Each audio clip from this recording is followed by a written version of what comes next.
My name is Steve Edwards. I'm the Executive Director of the Institute of Politics here at the university, and we are pleased to see all of you braving the classic Chicago spring weather of 40 degrees and a sideways driving rain to get here tonight for a conversation that couldn't be more timely or important, and we couldn't have a better duo here to share keen insights, given both their backgrounds, in Jim's case, journalism and diplomacy, as well as Lisa's case, working as a top advisor to the president, also background with the Justice Department. You'll hear more about their bios in just a second as I turn the floor over to Saisha for a formal introduction. But let me just quickly do a little bit of housekeeping and let you know that tonight's conversation, entitled Protecting the Homeland, National Security, and the Trump Administration, is another in our series of speaker series events here at the Institute of Politics, where our goal is to inspire and cultivate the next generation of public service leaders. And these conversations are a big part of trying to elevate and expand our understanding around key issues of the day. Tomorrow, if you were with us last night, I talked about tonight's event and tomorrow night's event, which will also, I think, be quite interesting and timely. We're going to actually focus on the role that lawyers play inside federal government, with 4 key members of past administrations and who worked as lawyers inside key cabinet agencies, including the Department of State, the Department of Homeland Security, the Department of Energy, and the Department of Transportation, to really look at everything from federal legislation to executive orders and the like, and regulation. So that's tomorrow night at 5:15. You can find out more about that and other events coming up this spring on our website at politics.uchicago.edu. As we always do, we will take questions from you a bit later in the conversation tonight. We ask that you keep your questions, I always say, short and to the point, so we can get to as many of you as possible. We will set up a microphone in the center aisle and ask that you line up behind that. Also, because of our mission and our focus on students, we ask that the first 3 questions be reserved for students, but thereafter we invite all of you to come forth with your questions for Jim and Lisa tonight. Also, it's a good time for me to remind you to silence your cell phones. For those of you that haven't been to the Quadrangle Club, I want to just mention, people tell me I should mention this, that restrooms are in the first floor lobby, so if anybody needs a restroom there.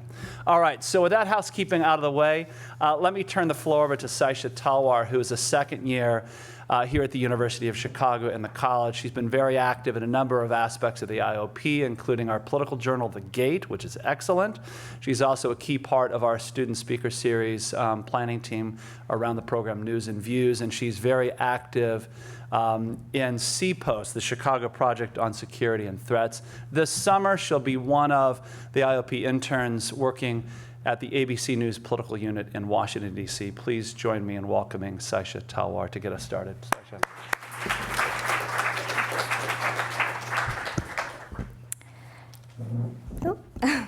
Good evening.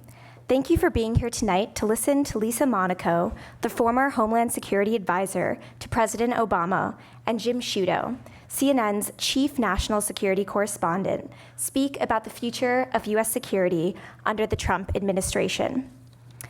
During her tenure in the White House, Lisa Monaco advised the president on all matters relating to counterterrorism strategy and U.S. security policy. Prior, Lisa Monaco acted as Assistant Attorney General for National Security, Principal Associate Deputy Attorney General, and Chief of Staff to then FBI Director Robert Mueller. She is a former federal prosecutor and received the Department of Justice Awards for Special Achievement on 3 different occasions. A Massachusetts native, she obtained her BA from Harvard University and a JD from University of Chicago. Jim Sciutto currently serves as CNN's Chief National Security Correspondent based in Washington, D.C. Specializing in the analysis of issues pertaining to U.S. national security, Mr. Sciutto often reports from various overseas locations, such as France, Iran, and Ukraine. His 1-hour CNN special, Targeting Terror Inside the Intelligence War, earned the 2016 Headliner Award for documentaries. Previously, Jim Sciutto worked as the ABC News Senior Foreign Correspondent, Senior Advisor to the U.S. Ambassador to China, and the Hong Kong-based correspondent for Asia Business News. He's the best-selling author of Against Us, The New Face of America's Enemies in the Muslim World, and a Yale University graduate. Please join me in welcoming Lisa Monaco and Jim Sciutto.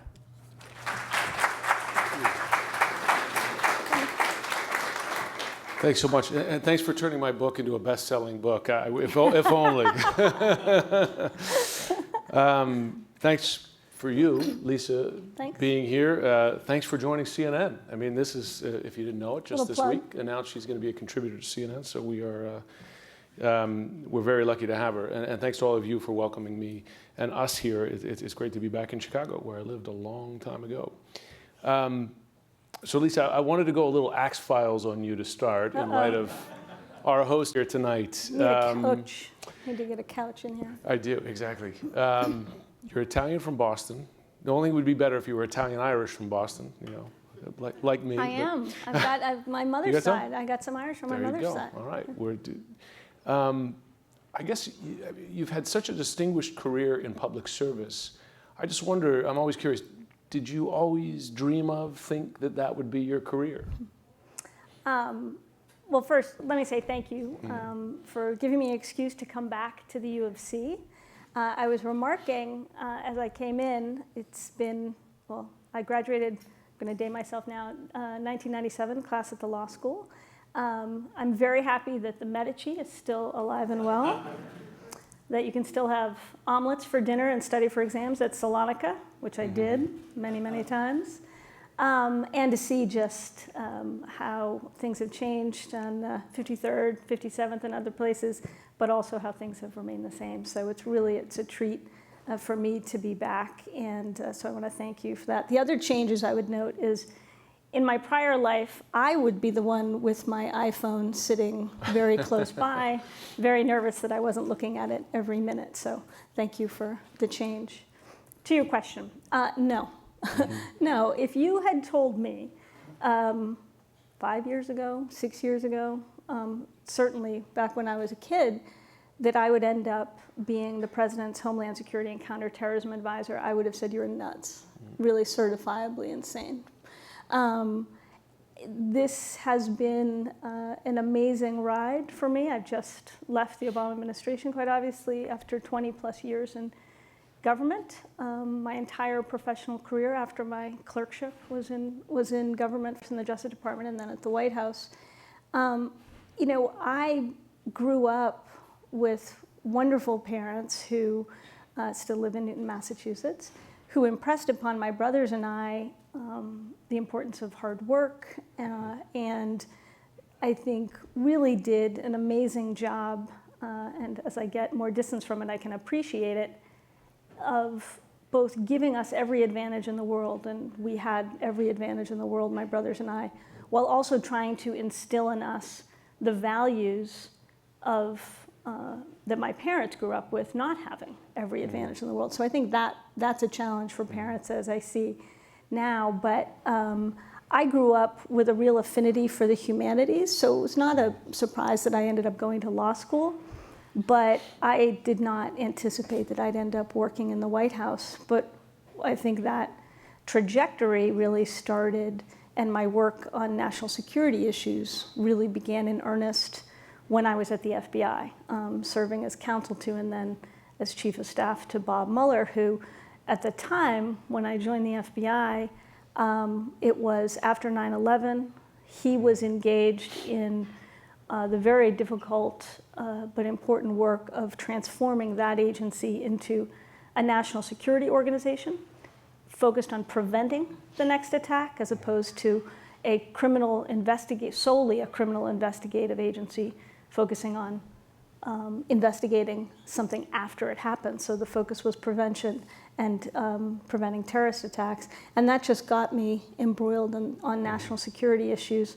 And then from there, I had a series of roles that I was very fortunate to be able to do, working and leading terrorism prosecutors and espionage prosecutors at the National Security Division, and then ultimately serving as President Obama's counterterrorism advisor. So it was a series of really lucky and real privileged opportunities for me. It's amazing, maybe not amazing, it probably shouldn't be surprising, but just that how many people can trace 9/11 not just to an indelible memory, but that it was a career-changing one. Yeah.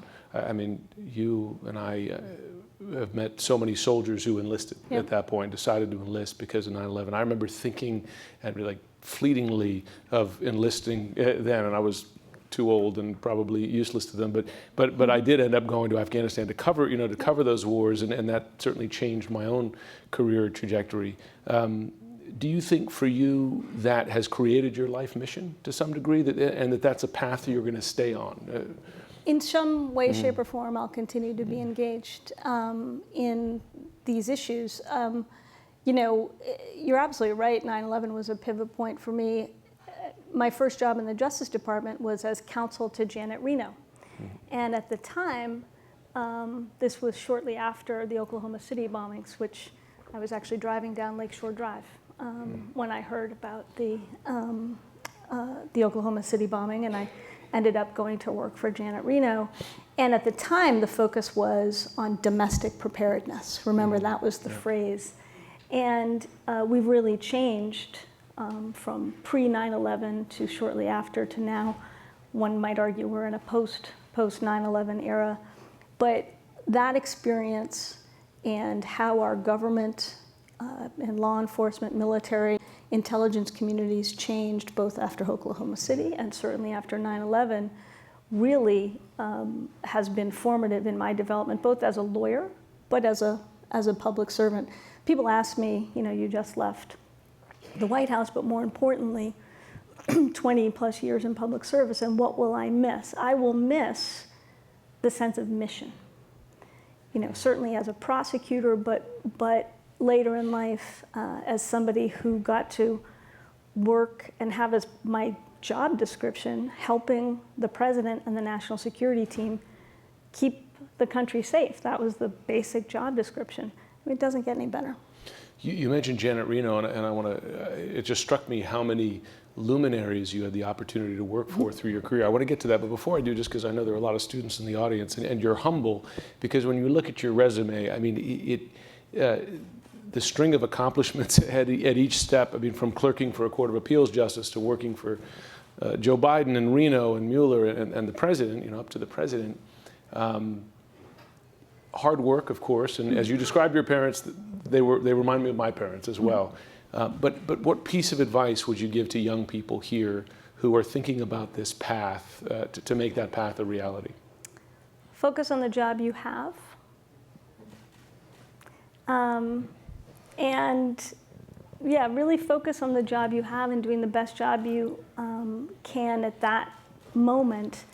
Lots of my mentors have said over time, you know, if you spend your time thinking about the next thing, you're probably not doing the job you should be doing, and you're not focusing on getting the most out of it and giving the most to it. And the other thing I would say is, you know, let the work speak for itself. I learned that from Janet Reno. I learned it from Bob Mueller, who, just as an aside, you couldn't pick two more different people. Let's just be clear. But they had that mantra in common, and on being completely focused on facts and the law and focusing on the job. It's interesting how that advice is cross-industry, the one focus on the job you have. I think it would apply whether you're going a public service route, certainly in journalism. And you know, I also, not to interrupt you, but I did recently tell somebody who said, like, how do I get to become the president's counterterrorism advisor? And I said, well, you can take a deep breath and, you know, just relax in knowing that you're not missing any steps. You're not doing a bunch of key things, because there is no path. Focus on the job you've got. You worked, like I said, you worked for Biden, you worked for Reno, you worked for Mueller, you worked for President Obama. I mean, these are all pretty impressive figures. I mean, Washington's full of impressive figures, but this is a very special list. And I just wonder, I mean, you mentioned one quality that they had in common. Is there I don't want you to rank them.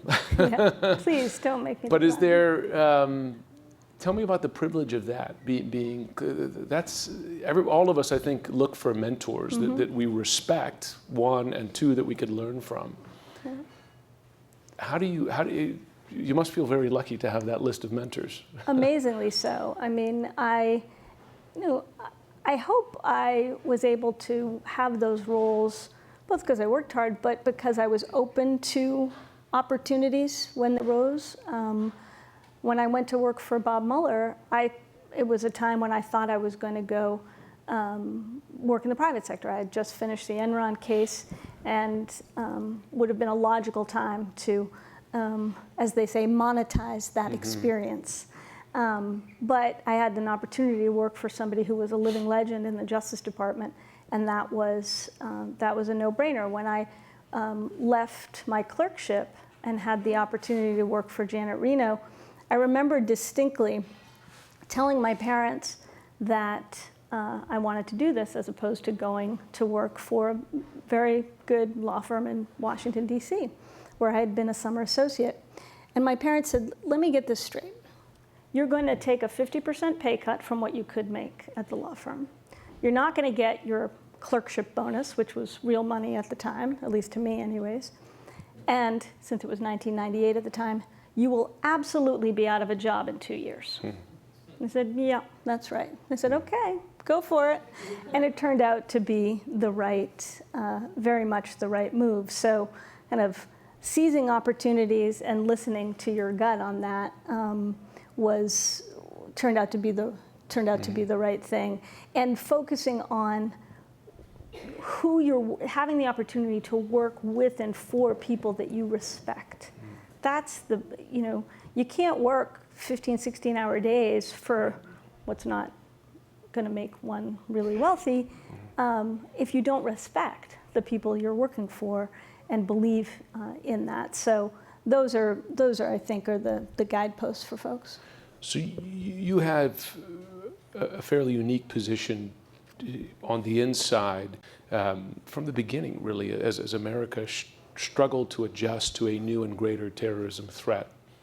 As you look back at 9/11 some 16 years ago, and when a lot of folks in this room were too young to probably really appreciate it as it was happening, what did the U.S. get right as a country in response to 9/11? What did it get wrong? So I think that what we got right, and I hope we'll continue to get right, is a unity of effort around a mission. It was very real, some of the deficiencies we had in our system, and not sharing information, not, as the 9/11 Commission famously said, having a failure of imagination. And I think we've done tremendous work across law enforcement, military intelligence, across government to break down barriers, cultural barriers in terms of how we look at the problem, legal barriers in terms of facilitating the sharing of information, and structural barriers in terms of creating new entities, whether it's Department of Homeland Security or the division in the Justice Department that I had the privilege to lead. So I think we learned, we were a good learning organization in that respect. I think we also, though, on the flip side, were true to our history, and actually, I'll cite probably poorly, Jeff Stone, obviously a great figure here at the U of C and at the law school.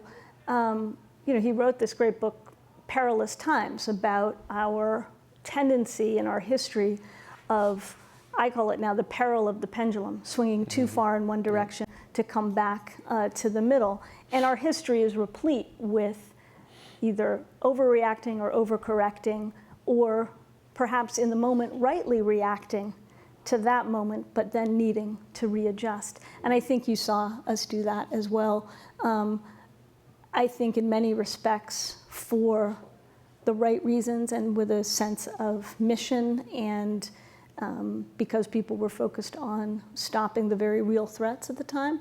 But we also have to be mindful that that was a repeat of of history of that peril of the pendulum. What overreactions are you talking about? Well, I mean, I think we've seen issues with, whether it's enhanced interrogation techniques, whether it was creating structures like Guantanamo that later, which served a purpose, but later our court, and this is the beauty of our system, right? Our court said, here's the structure. We understand that the executive branch took this step, but here are the guideposts we're going to put around it. We're going to make sure that every person who is being held there because they've been deemed too dangerous to be let go, they're going to have a route into the courts. So our own system is structured, thankfully, to be able to put that scaffolding, if you will, around some of those judgments. But we have to also look at those judgments in some, the cold light of day as well. Do you, as you look at the current administration, do you fear the pendulum swinging back? Sure. And in what ways? Well, again, if history is a guide, right? We've seen the undertaking of a number of steps that I am concerned about. I think it's still early, but take the executive order that was issued at the beginning of the administration, or just a week after, I guess, the inauguration, the first version of the travel ban, the immigration ban, that's now been revised to a second iteration. But spoiler alert, I joined a friend of the court brief stating, both with respect to the first ban and the second ban, that I do not believe that it supports, that there's a national security case to support that ban, and for a number of reasons. It, I believe, is not supported by by a threat. You don't have any, there hasn't been a case made that it's based on threat. And I think very importantly, it hinders our work with partners around the world that is critical for us to be successful in a sustained way against the terrorism threat. And it feeds, I believe, a recruitment narrative that ISIS and other jihadist terrorist organizations have tried to propagate, which is that we, the US and the West, are engaged in a war against Islam, that we want and trying to promote a clash of civilizations. Anytime we take a step like a broad brush travel ban against majority Muslim nations that feeds into that narrative, that aids that recruiting, I don't think that makes very good sense from a counterterrorism perspective. I've spoken, I cover counterterror as part of my beat, and I've asked a whole slew of CT folks who've served both administrations and military men and women whether they see a case here. And I want to say I've not spoken to a single one. How do you explain then the administration's drive to push this? So I don't know, other than to say that it was clearly, well, I mean, the administration, the president has said it's delivery on a campaign promise. Now, I don't do politics. I've never worked on a campaign, but I certainly understand and think it's legitimate to try and fulfill campaign promises in general. But the difference, I think, although again, having never worked on a campaign, I think the difference between campaigning and governing is when you then sit in the seat and you are responsible for the national security, when you are the recipient of the information about and from which the threats come, and you preside over a government that has a lot of subject matter expertise in it, that governing is about drawing upon that expertise and informing the judgments that you make and the policy decisions that you make and the policies you put forth. That all happens, or should happen in my view, pursuant to a very rigorous process. I mean, it's boring to talk about. It sounds like bureaucratese, but I think it's pretty important in order to end up with results that don't have, or at least are, that don't have unintended consequences, or those unintended consequences are minimized. You have another discussion now of another counterterror measure of asking people when they come into the border to give up their cell phone passwords, examine social media, perhaps answer some ideological questions. I saw that General Kelly was on the Hill today, excuse me, talking about this and saying, well, it wouldn't be everybody. It might be targeted to a few people.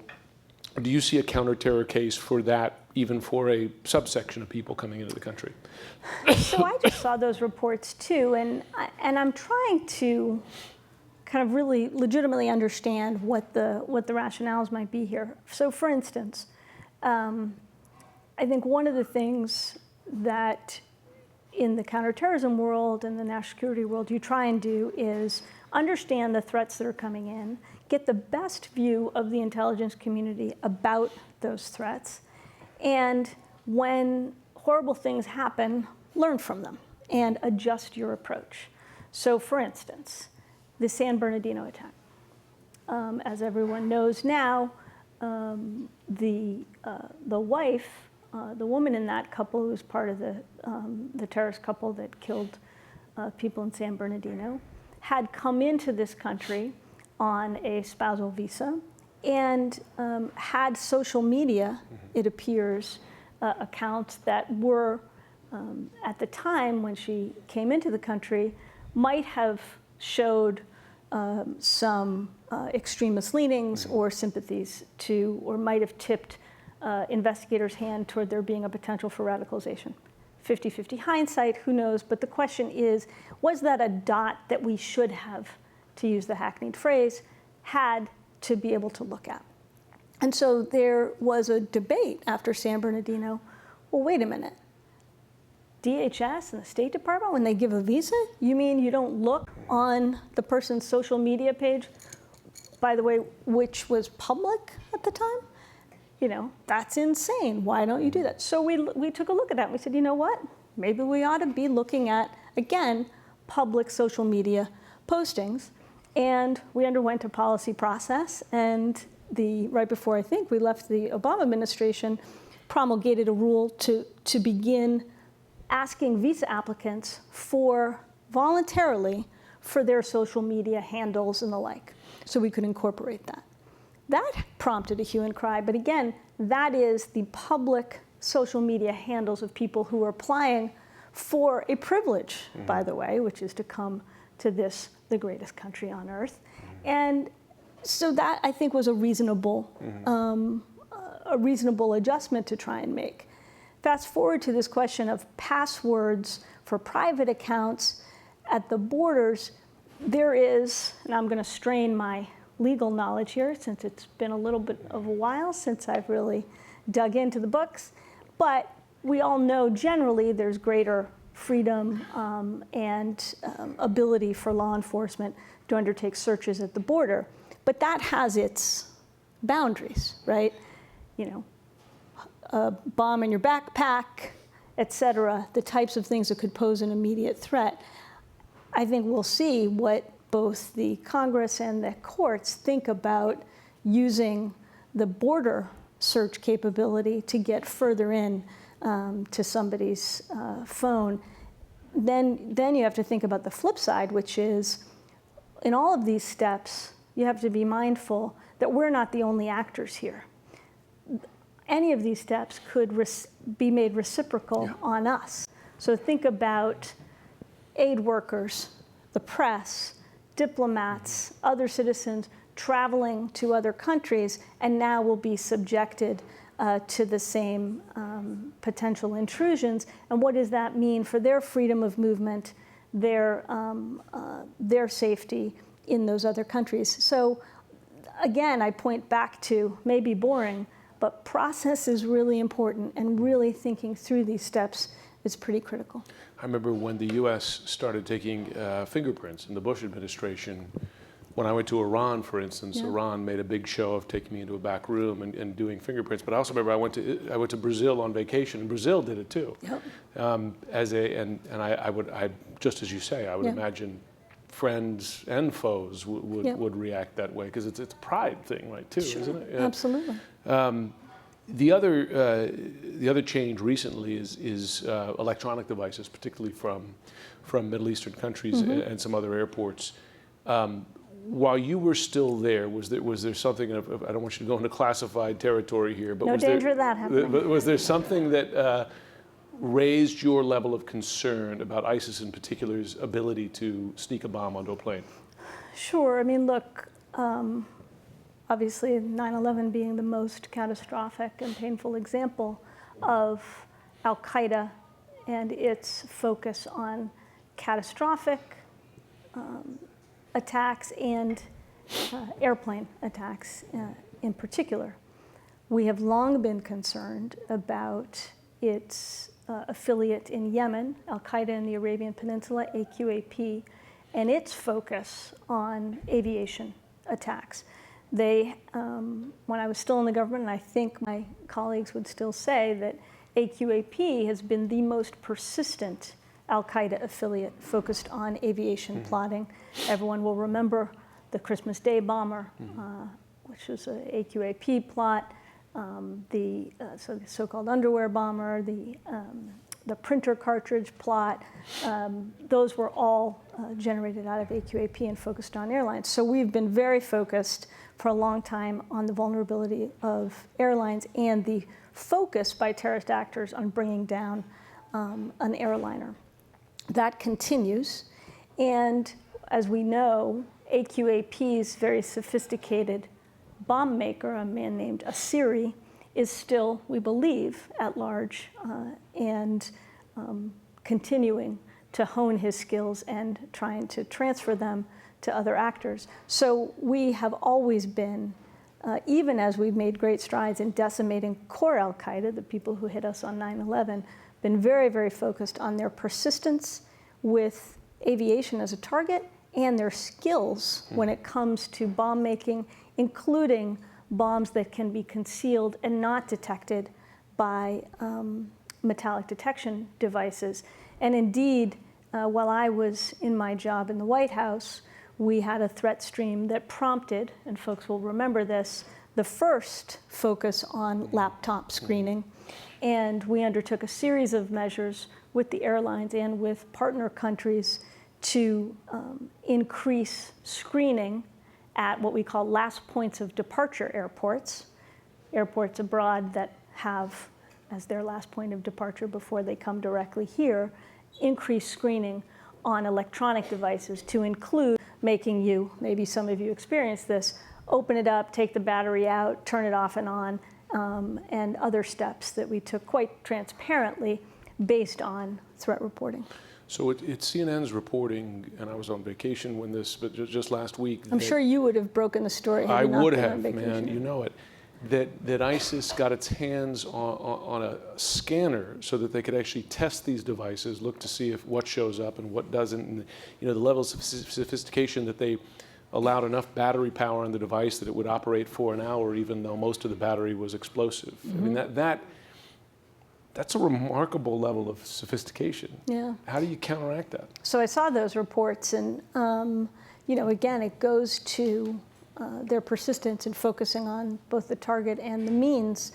How do you counteract that, right? We've spent a lot of time on research and development on detection, on working with partner countries to improve their capability, on deploying a lot of technology that we have to those other countries' airports, on working with the airlines to both improve measures that you see and, importantly, measures that you don't see. I will tell you, yes, I'm now an analyst for CNN, but it always pains me when I see these stories that are usually, get some inside information that shouldn't necessarily always be out there in the open, and let the bad guys know what we know. Understood. I want to talk a little bit about cyber, and we're getting to the point where I want to get to the audience as well for questions. But you were one of the early folks to focus on the cyber threat. Put in context the seriousness of Russian interference in the U.S. election. So it was unprecedented, I think, in terms of using cyber-enabled means to try and influence our election. We know that Russia has tried and undertaken what they call active measures to influence European elections, and Director Comey and others have spoken about their long history to try and undertake influence operations here as well. But this did represent, I think, a merger of that global goal, that persistent geopolitical goal of Russia, and the mixture of cyber means and what we call weaponizing information, taking not necessarily classified information or the plans for the F-15 fighter jet, but people's personal information and turning that into an information operation. I would put it also in context, though, Jim, of the 2008 election, where people may forget, but the Chinese intruded on both the Obama and McCain campaigns in 2008. I remind Dennis McDonough, the former president's chief of staff, that he and I met when I was at the FBI. I was chief of staff to Bob Mueller, and Dennis was on the Obama campaign. And I called Dennis up. I'd never met him before. And I said, I'm Lisa Monaco, I'm from the FBI. There's going to be a nice man who's going to call you. His name is Sean Henry. He now works for a cybersecurity firm. At the time, he was heading up the FBI's cyber investigative team. He's going to call you. You're going to want to take that call. And it was about telling him about the Chinese intrusion. So what we have here is a pattern, right, of nation states and, as we know, non-state actors trying to use cyber means for their desired end, whether it's espionage, whether it's criminal theft of identities, whether it's terrorism. And we have crossed into a new threshold with this latest operation. Folks in the NSA have told me that China and Russia, and to a lesser extent others, have penetrated critical, I mean, they're all critical systems, but critical infrastructure, power grids, et cetera. I don't even say in our lifetimes, that's too long, but in the next several years, do you foresee an attack, a cyber attack in that category? Not an influence operation, but a turn the lights off in Washington, something like that. So, not to live up to the name President Obama gave me of Dr. Doom, but I'll do it. It's here. Yeah. So my former division, the National Security Division at the Justice Department, brought indictments against Iranian actors for not only getting into and perpetrating denial of service attacks on our financial system and financial institutions, but importantly, getting into a dam, the Bowman Dam in New York. They were able to, through cyber means, get into basically the industrial control system for that dam, and they might have been successful had there not been something wrong with the dam system. So it was a little bit of fiat, right? Our old infrastructure saved us, right? Exactly, a little bit. I'm condensing the indictment, a very lengthy, complicated document, down into a little bit. Those industrious students here can go online and find it. Cybersecurity experts have linked the turning off of the Ukrainian power grid to Russian actors. And we know that China has been engaged in cyber-enabled economic espionage of intellectual property from some of our great companies here. For years. And so these things are not, they're not hypothetical. The threat, the cyber threat, is growing more diffuse in terms of the types of actors, from nation states to non-state actors to hacktivists. It's growing more sophisticated in terms of the types of tools they're using, from DDoS attacks to ransomware, and it's growing more dangerous because we're seeing from nuisance, if you can call it that, DDoS attacks, to destructive actual destructive attacks like we saw with the Sony attack, or I should say the North Korea attack on Sony. Cyber folks have told me that you can't truly protect your systems because by nature America is open, and that's part of the way we do business, from individuals to companies to our government. Is an offensive capability, and I know the U.S. has them, but is a plausible threat of responding with an offensive capability the only true way to deter those kinds of attacks? So I'm not sure it's the only way. I think it's got to be in our, to use another hackneyed phrase, our toolkit. And we have to grapple. This is something I think we made strides in the Obama administration, but we've got a lot more work to do. We've got to grapple with what is a meaningful deterrence approach. And I think it has to include being willing to impose costs on actors, to keep those costs coming, to use the full range of our capabilities in order to do that, whether it's military, intelligence, law enforcement, diplomacy, financial tools like sanctions. And to be willing to use all those, but to do so in a way that is thoughtful about the danger of escalation and miscalculation. So a lot of times people make the analogy to the nuclear challenge and to the nuclear domain. I think that is a fair analogy to a point, but it's a lot easier to inspect a bunch of missile silos, as hard as that is, than it is to understand what tools the other adverse actors may have when it comes to cyber. But it's also different too, because cyber attacks, I mean, to the degree that a nuclear attack is unthinkable, it's not unthinkable, but it's closer to unthinkable. The cyber can of worms has already been opened, and that makes it more likely to escalate, does it not?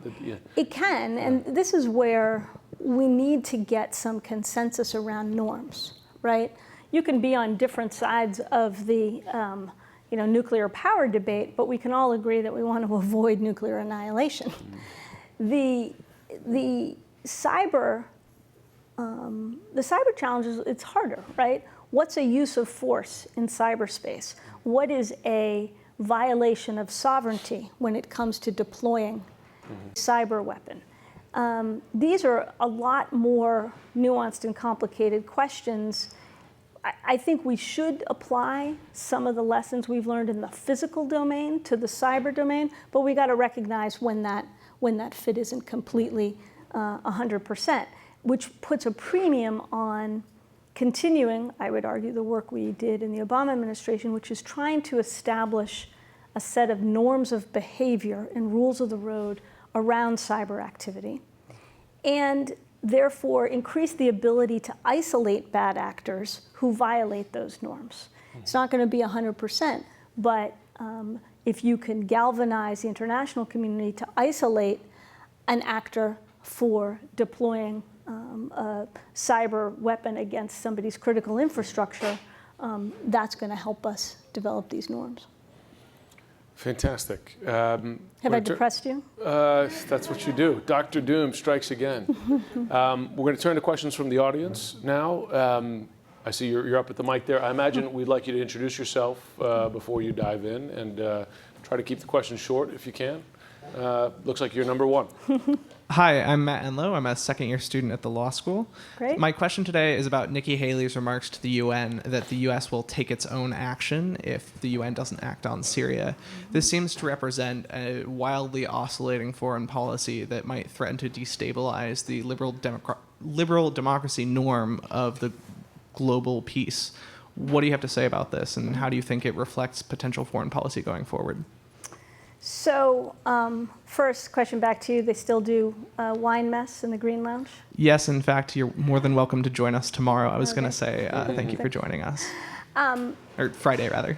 So, I saw some of those comments, and this is in reference to the absolute horrific pictures coming out of Syria and what appears to have been a sarin attack on the people there from the regime, the Syrian regime.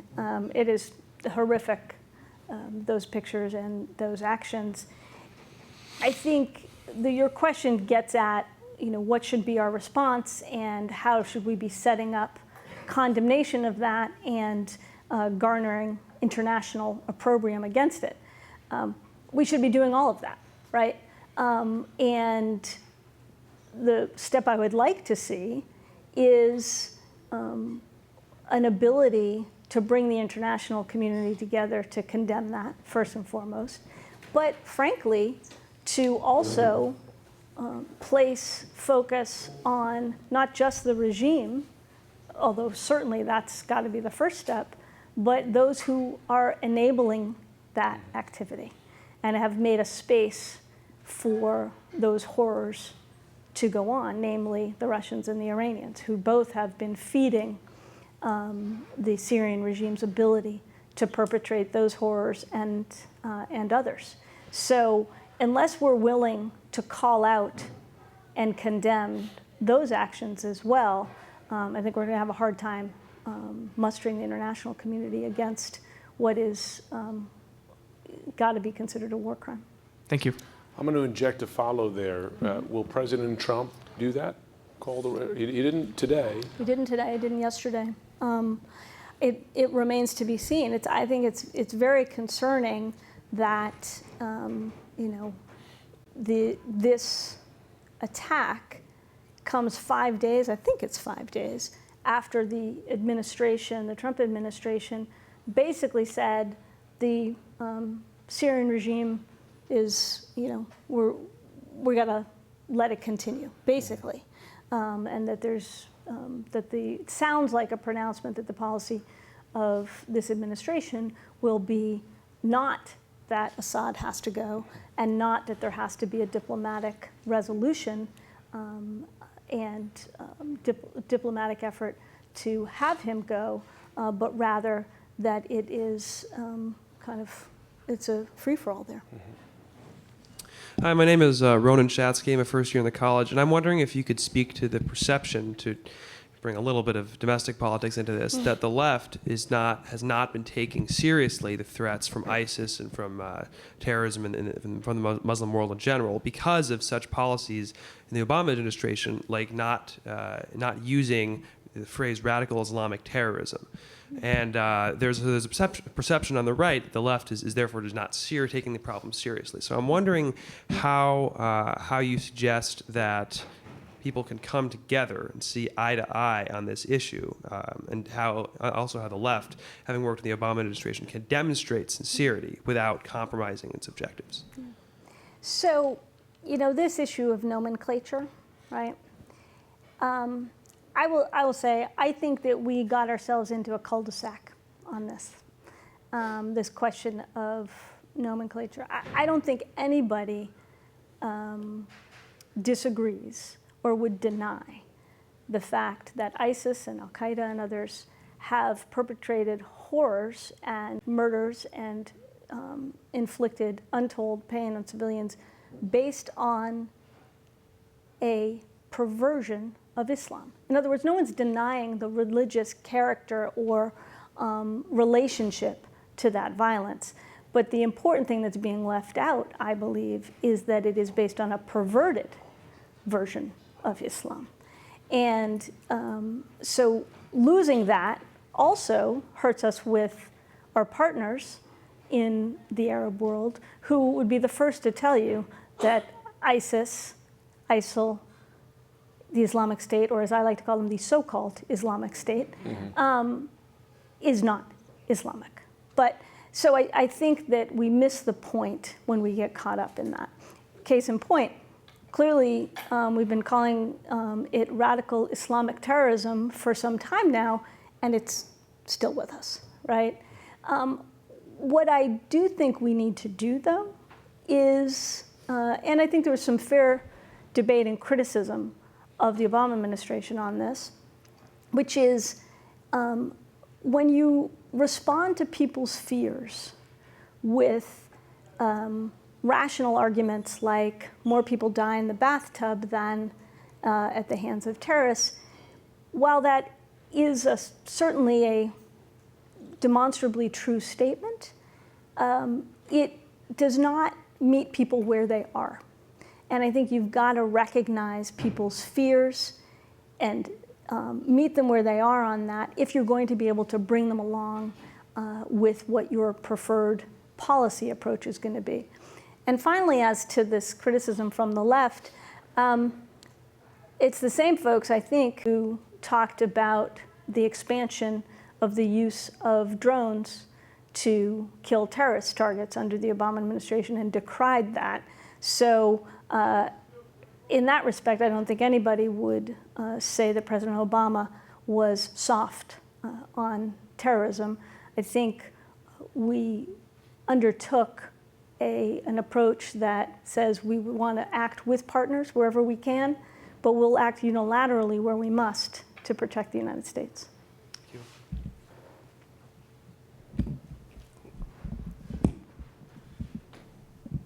Hi. Hi. I want to take a different step. And to be fair, terrorism, especially ISIS, feeds on the oxygen of publicity.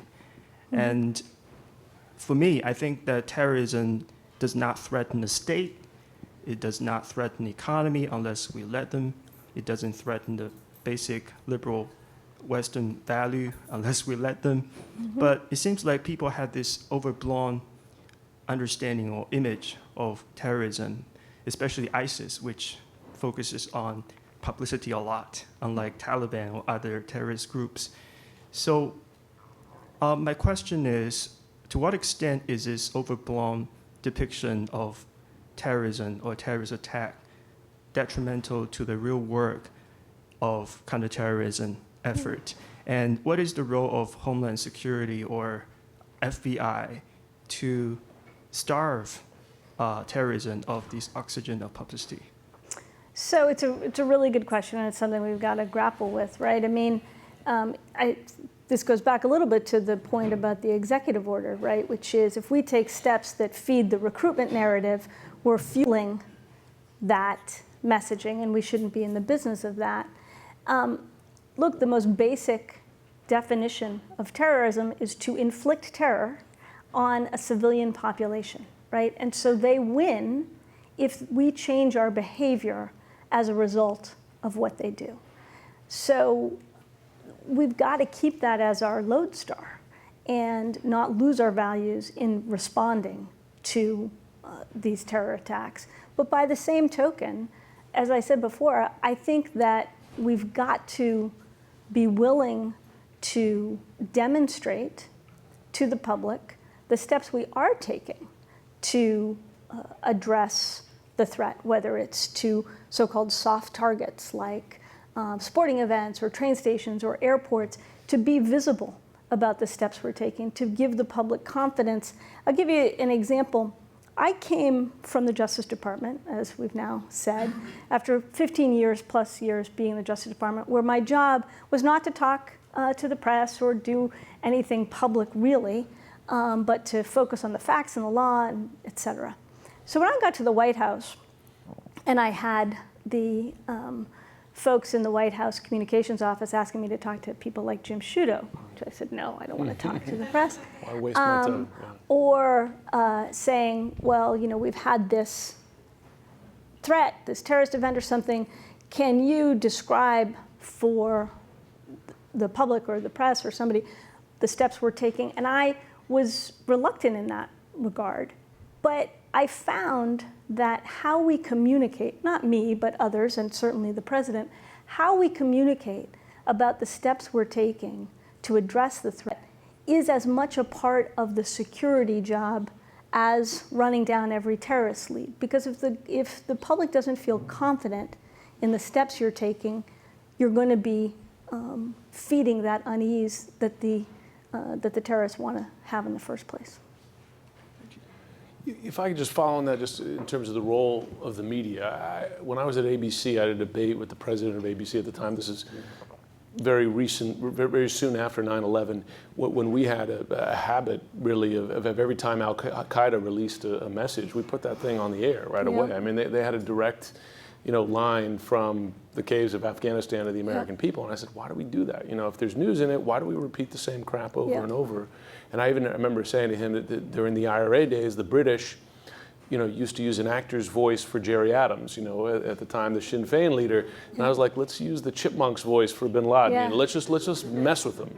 Yeah. Do you think that we, it's sort of I kind of know your answer. Yeah. I mean, do you think we, not overblow, but maybe overcover the terrorism threat? I mean, but I also know you know what our job is. We've got to cover the news. Is there a way that we could do it differently that would undermine the power of a group like ISIS? So I do think this is really hard, right? And it became, it was most stark, I will tell you, and was a very difficult time, the summer of 2014, which, in addition to the mounting campaign against and coalition campaign against ISIS in Iraq and Syria, there were the horrible, devastating images coming out of Syria of Americans being killed, American hostages being beheaded brutally. And I remember fuming at the TV in my office that those videos were being, or that those images were being run, understanding that it's news. It was the worst type of news. It was horrific news. But you had terrorists with our brave citizens in orange jumpsuits, which I think was also probably not an accident, getting their message out. I think it was probably a real legitimate struggle for news organizations. I don't know. I wasn't in those conversations. But I have since seen the change in not adding to ISIS's messaging by curtailing the use of some of that footage. So I think that it's really important to constantly be questioning how we may be feeding into their goals, and to be willing to adjust, even if it means that somebody's going to switch off your channel. Yeah. My name is Will Cohen. I'm a first-year undergrad here. My question is a little different than what we've been talking about a lot with terrorism, in the fact that in 2010, there were 10 Russian agents operating under non-official cover that were arrested in the United States and later transferred in a prisoner swap. And in 2016, former House Intelligence Committee Chairman Mike Rogers said, there are more spies in the United States today from foreign nation states than at any time in our history, including the Cold War. So what context can you give to that comment, and what can you tell us about human counterintelligence in today's age? Yeah, it's a really interesting question, right? And that case was fascinating, and the dedicated FBI agents and prosecutors who worked for years on that case ought to be getting royalties from the Americans, because that was the origin of it. Look, I think the threat, and Mike Rogers, I think, is right about this, of human the counterintelligence threat here today is a function of where the global economy is going, where technology is going. So you're seeing threat actors like Russia, like China, like Iran, putting together what's really an asymmetric playbook, right? So sending people here to study the hard sciences, to engage in and open up front companies, et cetera. So it doesn't look now, and it's not going to look in the future like trench coat warfare, so to speak, espionage, but they're going to take on different guises, maybe sometimes even unwitting, and that's where the cyber threat comes in, and the ability of China, for instance, to come in and engage in what Keith Alexander called the greatest transfer of wealth in a century, in terms of stealing our intellectual property. So the focus on asymmetric roles for these espionage actors, whether it's students or businessmen, that's, I think, what Mike Rogers is talking about, and he's absolutely right. The Senate Intelligence Committee hearing last week talked about cyber and hacking, but really more from the point of view of information warfare. It's what's being done with the information that is stolen. And so a lot of pro-Russian views say that, well, the CIA has been fomenting regime change in Ukraine and many other places, so we're just doing the same, but doing a regime change in the United States. And some international relations theorists from this point of view argue that there should be some working out of a norm against regime change. I tend to go in the other direction and say that, as Montesquieu said, there's an inevitable battle between despotism and freedom. And so from that point of view, kleptocratic regimes are really much more vulnerable, that there was a hacking and revelation publication of video images of a lot of Medvedev's extensive estates, and that almost immediately caused a lot of demonstrations against the regime in Russia. So kind of broadly, just step back and look at this from a normative and legal point of view. What kind of frame do you think is the right normative and legal framework that should be worked out for what might be a long-term information war? I mean, this is what's so complicated, right? I mean, we have tried to get countries on board with a set of norms that would say things like, don't hack critical infrastructure in peacetime, don't engage in cyber-enabled economic espionage, take action against those activities that are emanating from your territory. These are basic rules of the road that we spent a lot of time, particularly in the last couple of years of the Obama administration, trying to get like-minded countries around that, just those basic set of norms. And I tell you, it's very difficult. Is that because intelligence services in all of these countries want to be able to have freedom of movement, so to speak, literally and figuratively? Yes. Is it because they're still grappling with what it means to engage in sovereign violations with cyber? So we've got a lot more work to do from a legal perspective. We don't have agreement in international law as to what a violation of sovereignty is in cyberspace. We don't have a forum necessarily. We know we go to the G20 and talk about economic issues. Well, what's the G20 of cyberspace? Frankly, we use the G20 to try and get support for these norms, but that's because we just took it to whoever we could. So I think we need both a structure around this. What's the forum that we're all going to come together to talk about this? And start with some of the basic norms and get agreement on that, and then maybe isolate those actors like China and Russia who aren't willing to come to the table. Thank you.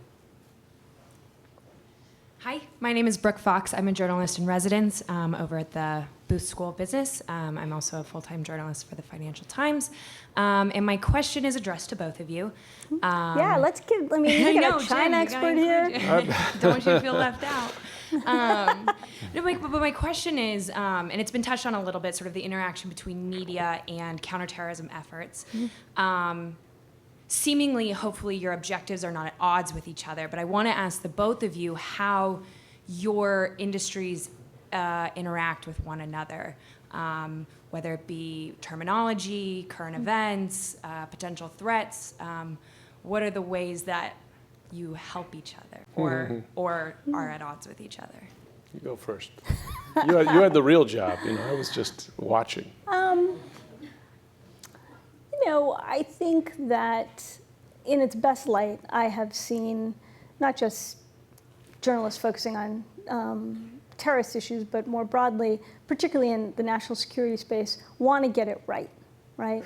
And to be sensitive to both trying to get it right and be accurate and get the news out there and hold government accountable, which they absolutely should and must, as frustrating as it can be from sitting inside the governmental halls. It's critically, critically important. And I've seen journalists really take heed when me or my colleagues have said things like, if you say X, that's going to put people in harm's way. And being able to have that discussion and having enough trust amongst professionals is really important. I worry that that's eroding. I worry that having people on both sides with credibility prevents that discussion from happening.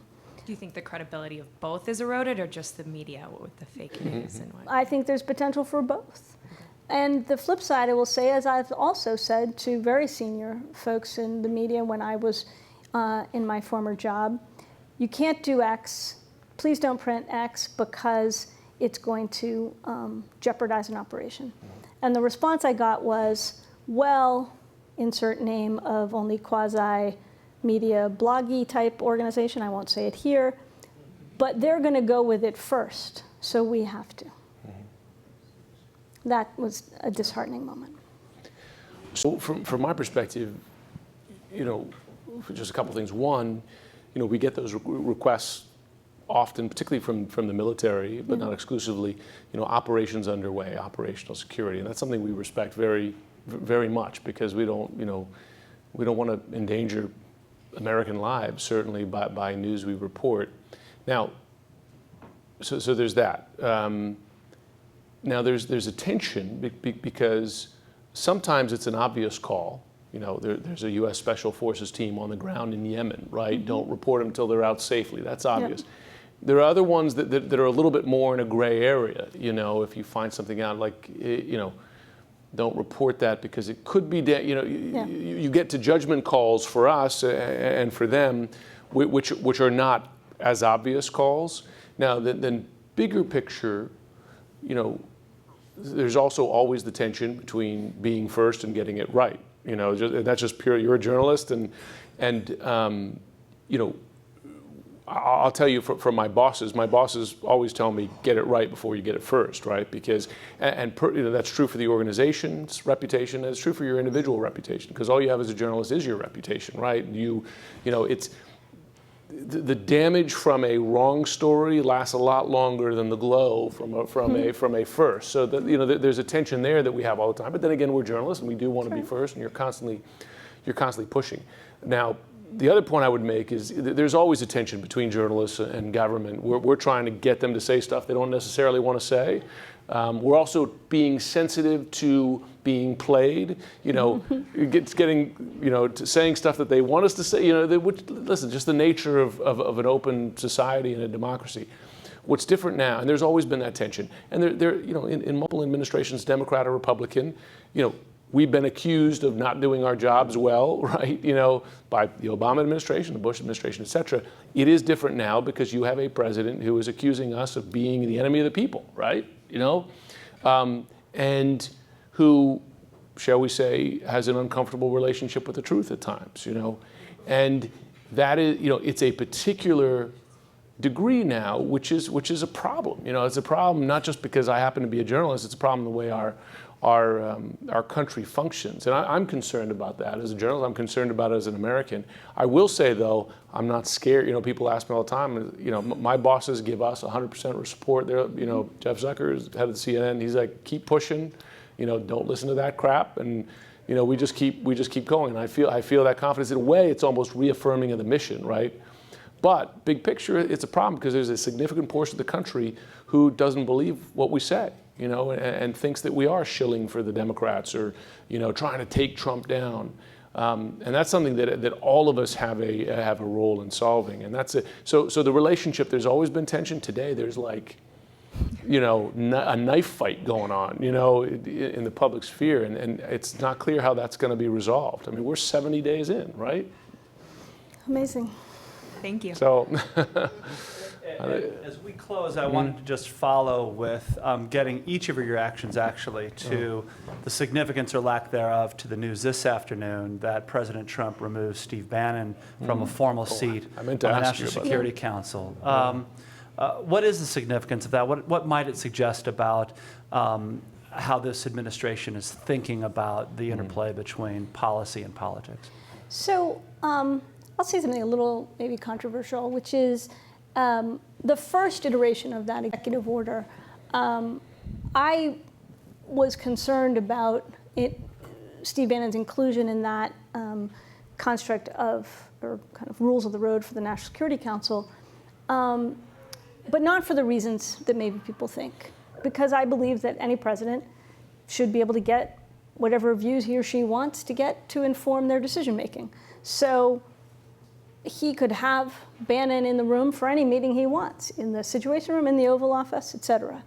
The concern I had with Bannon's placement as a formal matter in that executive order and the corresponding diminution of the roles of the Director of National Intelligence, the Chairman of the Joint Chiefs of Staff, the complete absence of the Secretary of Energy, who has to handle our nuclear arsenal, is the signal it sends to the career professionals, the intelligence community, the military, the subject matter experts, the professionals who do not come and go with administrations. It, I think, sent a bad signal about the value of those institutions and that institutional perspective. I was glad to see the revision in this new executive order. And frankly, I read it quickly on the plane here. There's a lot of consistency, frankly, with how we were running the National Security Council and the Homeland Security Council in terms of how they've set things up. I noted, though, my successor in my role is being handled a little bit differently in that, and all of that's coming under the National Security Advisor, and it doesn't appear that the person who has the job that I used to have has the full control and ability to dictate how to run the Homeland Security Council as I did. The only thing I would add is because a wise man tweeted earlier today, and that man's name is David Axelrod, but I think it was a smart point that the fact that it happened on the eve of the Trump-Xi summit is interesting and I think telling, because Bannon has been, has a particularly antagonistic view of China, and was that a sort of signal to the Chinese that we're not going to be, in that category? I think it's plausible. It's interesting. Well, it's a fascinating development, and one of many that we've seen just in 70 days, and there's much more to come. I want to thank the two of you very much for this conversation, for your insights, and all of you for your questions and being here tonight. Please join me in thanking Jim Sciutto and Lisa Monaco so much.